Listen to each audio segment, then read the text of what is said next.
ரமடான் சந்தையில் உள்ள கடைகளில் வெளிநாட்டு தொழிலாளர்கள் வேலை செய்வது மற்றும் வெளிநாடுகளை சேர்ந்தவர்கள் வியாபாரம் செய்வதற்கு தடை விதிக்கப்பட்டுள்ளதால் அவர்களுக்கு எதிராக ஊராட்சி மன்ற அமலாக்க பிரிவினர் கடுமையான நடவடிக்கையை எடுப்பார்கள் என நெகிரி செம்பிலான் ஆட்சிக்குழு உறுப்பினர் அருள்குமார் தெரிவித்திருக்கிறார்.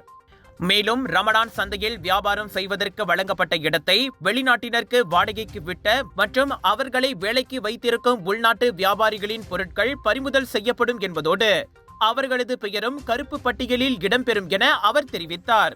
உள்நாட்டு வியாபாரிகள் கூடுதல் வருமானத்தை ஈட்டுவதற்காகவே ரமடான் சந்தை இடம் வழங்கப்படுகிறது. எனவே இம்முறை வெளிநாட்டு தரப்பினர் ரமடான் சந்தையில் ஊடுருவாமல் இருப்பதை உறுதிப்படுத்துவதற்கு நாங்கள் கடுமையான நடவடிக்கையை எடுப்போம் என அருள்குமார் கூறினார். ரமடான் சந்தையை வெளிநாட்டினருக்கு வாடகைக்கு விடும் அலிபாபா முயற்சியில் உள்நாட்டு வியாபாரிகள் ஈடுபட முயன்றால் அவர்களுக்கு எதிராக கடுமையான நடவடிக்கை எடுக்கப்படும்.